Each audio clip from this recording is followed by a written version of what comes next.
I-Punnett square mo yung pangalawa mong sagot. Tingnan mo kung tama yung parehas yung makukuha mo. Hindi sila magkaparehas. 10 seconds. Ayun pala. Kasi maraming nagsasagot ng letter A at saka letter D. Okay? Tama kayo ng pinagpipilian. You're choosing between the correct choices. But how do you know which one is actually the correct answer?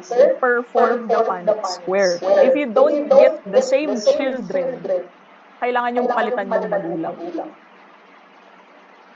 Kaya kailangan pag pedigree, marunong ka pa rin mag-Punnett square kasi yun yung basis mo eh. Lalo na kung gagamit ka ng trial and error. O si Ret, tama naman yung nagpipilian actually. Tama kayo sa babae. Dapat talaga career yung babae. Okay? If you're going to use the clue that I gave you, the easiest to get is the mom. Because you literally have to combine the X chromosome of the male children. As in, titingnan mo lang yung mga anak na lalaki, tapos pagsasamahin mo lang yung X nila. Kasi yun yung binigay ng nanay nila, di ba?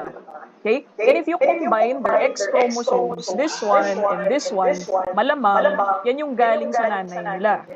So tama kayo, carrier yung nanay. Yung problema, ano yung tatay? Normal ba yung tatay or hemophilic yung tatay? Okay? If you're going to use the clue that I gave you, you can get the father from the daughters. Okay?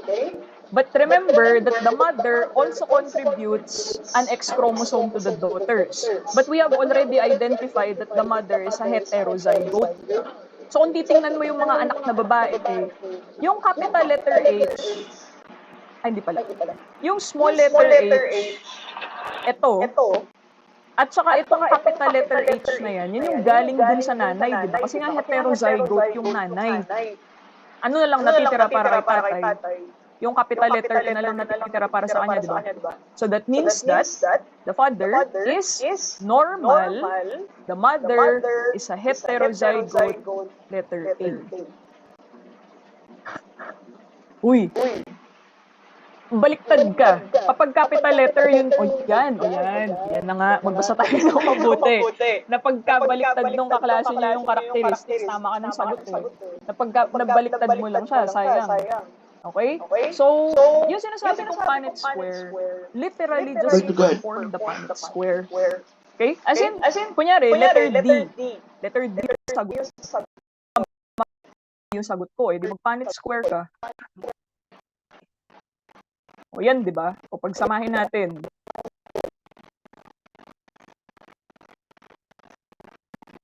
Hindi pwedeng letter D yung sagot. Kasi kapag hemophilic yung tatay, dapat meron hemophilic daughter. Ang affected na daughter, di ba? Kasi yung isang daughter, heterozygote naman siya. Yung isa, dominant siya. Ibig sabihin, mali yan. Kasi you did not get the same children. Yun. Yun yung pagpa-Punnett square. Hanapin mo lang talaga sino yung may kaparehas. Para sa akin, yung gagawin ko dyan, trial and error. Hindi ko gagamitin yung clue actually. Yung clue kasi, kaya ko siya binigay, ano lang siya, parang para lang makita nyo kung paano nakukuha yung sex chromosome sa mga magulang. Okay? But if I am personally going to answer this question, I'm going to proceed with trial and error because it's a lot easier. Okay? So, mas madali yung trial and error para sa akin. Okay?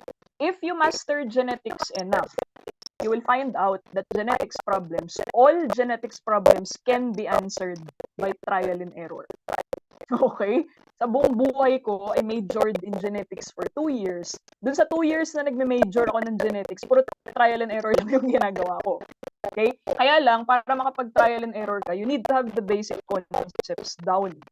Dapat naintindihan mo. Alam nga naman, hula ka lang ng hula, di ba? Okay? So, yun yung concept nito.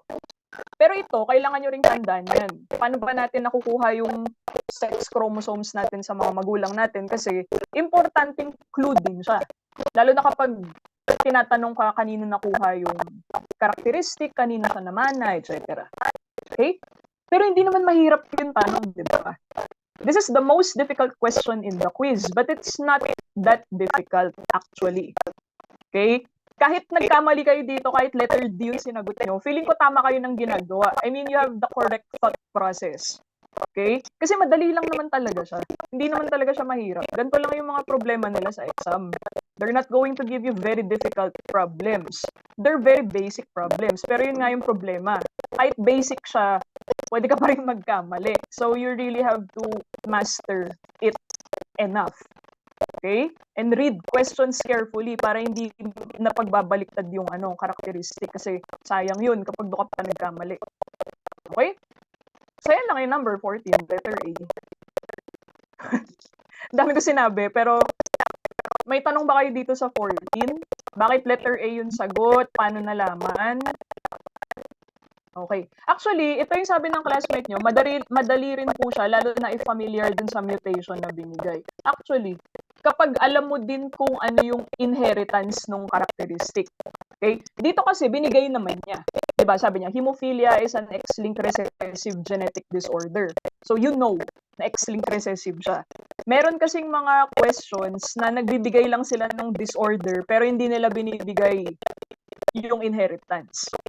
Although rare, yung ganong klase ng tanong, hindi naman sila ganong kasama. Bibigay naman nila, most of the time, yung inheritance. Pero, yun. Kaya I gave you common examples kanina. Ano yung common example ng autosomal dominant, autosomal recessive, etc., etc. Para maging familiar kayo dun sa nila, inheritances nila. Kasi hindi mo masasagot yung tanong pag di mo alam kung ano yung inheritance. Okay? Pero dito naman, nagbigay siya. So, okay na rin yun. May tanong? Wag naman, tapusin na natin itong kahibangan na ito. O, para makapag-break time na tayo. Sige. Kung wala kayong question, ayan lang. Malapit na tayo matapos. Ito, feeling ko 3 o'clock tayo matatapos. Mukha tayo magbe-break time. Ito na yung last na concept dun sa book, ecology. Ito medyo mabilis lang yung discussion dito kasi konti lang yung i-discuss ko.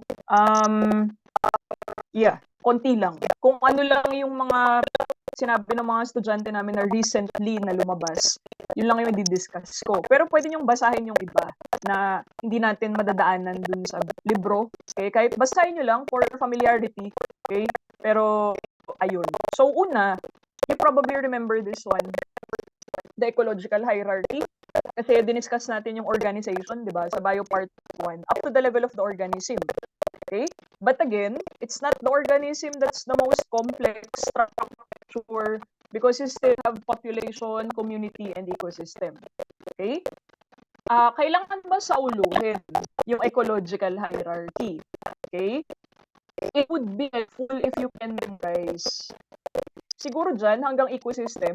Kasi naalala nyo yung nandun sa quiz number 1, binigyan tayo ng iba't ibang structure and then you were expected to arrange or you were asked to arrange according to complexity. Okay? Yung ganong klase ng tanong, pwede siyang lumabas. Although hindi siya favorite question, pero pwede siyang lumabas. So, meron atang isang exam, parang last year yun, yung pinapa-arrange sa kanya up to the level of the population. Okay, hanggang dyan lang sa population. Pero, sauluhin nyo na rin lahat para sure. Okay? So, yan lang naman yung definitions. Wala naman tayo masyadong i-discuss dyan. Well, kapag population, you have a group of organisms that belong to the same species. Kunyari tayo, human population, pare-pares tayong tao. Population of dogs, population of cats, pare-pares kayong aso, pare-pares kayong pusa. Okay? So, tinatawag siya na population kapag yung grupo magkakaparehas ng species. Okay? But if the group is composed of different species that would occupy the same area, yun na yung community. So, tinatawag na siyang community kapag magkakaiba na kayo ng species, pero nakatira lang kayo sa isang lugar. Okay? Na syempre kapag ecosystem, you combine the living and the non-living components. So, kung naalala niyo yung abiotic factors.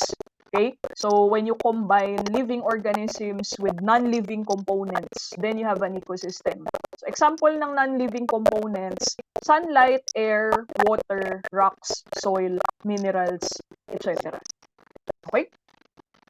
Yan. So, yan, ecological hierarchy. It would be advisable if you can memorize the sequence. Okay? Na yung kasunod, additional concept to, kasi wala ata to sa libro, pero kailangan nyo siya kasi medyo favorite question, yung basic animal body type. So, pwede nyong picturean habang dinidiscuss natin. Okay? Ay, hindi pala. Hindi yun nasa taas. Yun nasa ilalim. Yan pala yung mas importante. Okay? We're going to focus the discussion on homeotherms and poikilotherms. So, organisms were classified according to how we regulate body temperature. Okay? Kapag homeotherms, example, tayo, humans, okay? These are organisms that are able to maintain a constant body temperature regardless of the temperature of the environment. Kunyari, kahit mainit or kahit malamig yung paligid natin, na-maintain natin yung temperature 36.5 to 37.5. Okay? Walang kinalaman yung body temperature natin sa temperature ng paligid natin. Meron tayong sariling constant temperature na mini-maintain. Okay? Pero kapag poikilotherms, kunyari, yung mga reptiles or some amphibians, their body temperature depends on their environment. Okay? Kapag mainit yung paligid, mataas yung body temperature nila. Kapag malamig yung paligid, mababa yung body temperature. Okay? So, kapag poikilotherms, they have wider range of values for temperatures. Kasi nga, nakadepende yung body temperature nila sa paligid nila. Okay? Whereas kapag homeotherms, you just have a narrow range of values for the body temperature kasi na-maintain mo naman yung body temperature, walang kinalaman yung paligid. Okay? So, kunyari, kapag ipe-present mo siya sa isang graph, parang ganito yung itsura niya. Okay? Ito yung graph ng homeotherms. Tapos, ito yung graph ng poikilotherms. So, kapag homeotherms, even if you keep increasing the environmental temperature, the body temperature is constant. More or less constant. Kaya kung makikita nyo yung graph, more or less flat graph naman siya.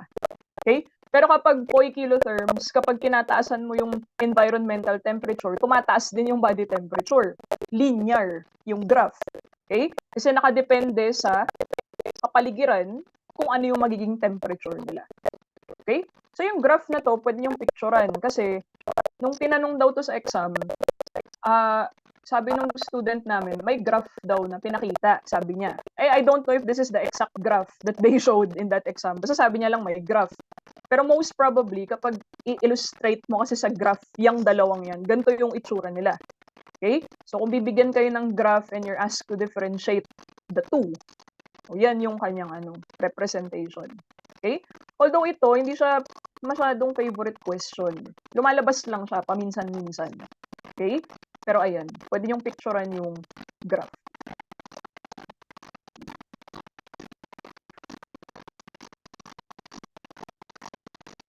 Okay? And then for the last concept, ito yung nandun sa dulo ng libro, ito na rin yung panghuling slide bago tayo mag-break time. Reproductive isolation. Okay? Hindi ba kayo nagtataka, ba't tayo lang yung nag-breed sa isa't isa? Bakit Homo sapiens lang sa Homo sapiens? Why we cannot breed with other organisms? Bakit hindi tayo pwedeng mag-populate with other organisms? Okay? Because of reproductive isolation. Okay? Yung sinasabi ng reproductive isolation, there are certain mechanisms in place that would prevent interbreeding. Kapag magkaiba kayo ng species, hindi kayo pwede mag-breed sa isa't isa. Okay? Pero bakit ayaw natin ng interbreeding? Kapag nagkaroon ka ng interbreeding, magkakahalo-halo yung gene pool natin. Okay? Hindi mo na malalaman kung sino yung magkakaparehas ng species, sino yung magkakaiba ng species. Okay? And speciation is important for evolution. Okay? Kailangan mo ng magkakaibang species para mag-proceed yung evolution. Kapag nawala yung speciation dahil nga pinaghalo-halo mo yung genes ng mga organism, mayayari yung evolution. So, hindi siya maganda. Okay? Kaya, importante yung reproductive isolation. Hindi tayo pwedeng mag-breed sa hindi natin na species. Okay? Now, what are some of the isolating mechanisms? For example, yung sinasabi ng temporal isolation, different species would have different mating season or mating cycle. Okay? Siyempre, kung hindi kayo magkaparehas ng mating cycle, edi hindi kayo magkakatalo.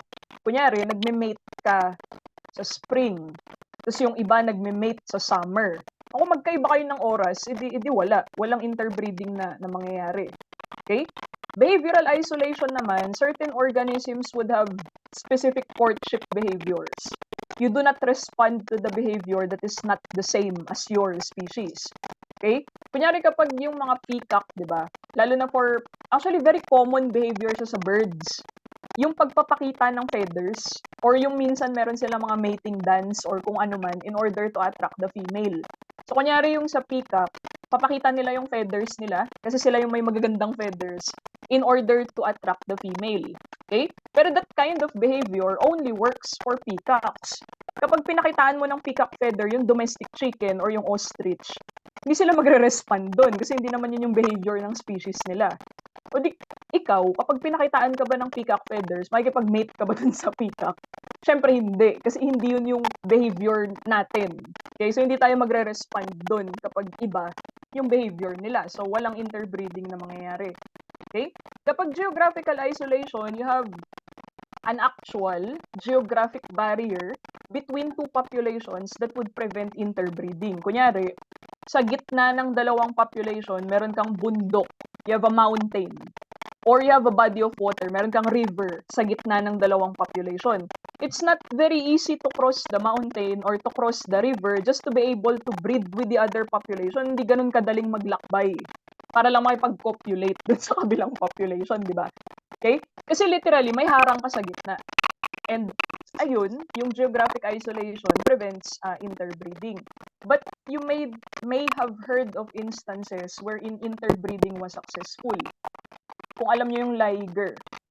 That this was an actual experiment between a lion and a tiger. Siyempre magkaiba sila ng species, di ba? Okay? But they were able to successfully breed with each other and they were able to produce a successful hybrid. Kasi yung hybrid na yan, nabuhay siya. Kaya lang, yung problema sa liger, siya ay baog. Okay? Kapag baog yung hybrid, that's also an example of an isolating mechanism. Because if the hybrid cannot reproduce by itself, okay, you are still able to isolate the original gene pool of the parents. Na-isolate mo pa rin yung original gene pool ng lion at tiger. So wala rin. Kung hindi kayang mag-reproduce ng hybrid mo, isolating mechanism pa rin siya. Okay? Meron din tayong tinatawag na hybrid breakdown. Kasi nakalagay sa book, hybrid breakdown. Sometimes it's possible for the hybrid to reproduce by itself. Yung problema, yung generations after. Pwede kasi yung mga susunod na henerasyon, sila yung mga nababaog. Okay? So kapag nangyari yun yung tinatawag na hybrid breakdown. So syempre, kapag di mo kayang mag-reproduce, may extinct yung population ng hybrids mo. So wala rin, ma-maintain mo pa rin yung original na gene pool ng parents. Okay? So yun yung concept ng reproductive isolation. Ang importance niya for evolution. Kailangan mo ng speciation for evolution to proceed. Okay? Yung concept nito, ganun din. Sometimes it comes out in the exam, sometimes it doesn't. Okay? Pero, yan, maganda lang din naman siyang pag-aralan. Yung mga ibang concept dyan, yung biomes, hindi na nila masyadong tinatanong, pero hindi naman siya tinatanggal sa book. Kasi paminsan-minsan pwede pa rin siyang lumabas. Pero kasi that's an old concept. They were asking more about the biomes back in the 2019-2020 exams. Pero yung mga recent exam, hindi na masyado, pero hindi lang namin siya tinatanggal. Ganun din yung ecological succession. Okay? And medyo old concept na siya, hindi na nila masyadong inuulit yan sa NMAT. So ito, yung mga diniscuss ko, ito daw yung recent concepts na lumabas. Daw ha, according dun sa mga estudyante namin. Pero ayan, pwede nyo naman basa-basahin yung ibang hindi natin napag-usapan sa book. Okay? Questions? Wala na? Okay. Wala na kayong tanong, pwede tayo mag-break time. Okay, so yun nga, unfortunately, kaya binigay na assignment yung biology quiz number 2 kasi medyo kasi itong session na to, medyo mabigat yung session na to. So, wala tayong time para sagutan siya. Pero kung di nyo nasagutan, I'm not going to force you to answer during the break time. But if you can scan the questions, at tingnan nyo lang kung ano yung mga tanong para alam nyo kung ano yung mga i-discuss natin mamaya. Pero okay lang din naman if you don't answer it in the break time. Kasi break time nga, di ba? So, ayun. Pero 10 minutes lang yung mabibigay kong break time ha, kasi medyo late na ng konti. It's 3:05. Balik tayo ng 3:15 to discuss the quiz. Okay, so again, okay lang kahit hindi nyo sasagutan. Pero at least try to read the questions. Okay? O, balik tayo ng 3:15.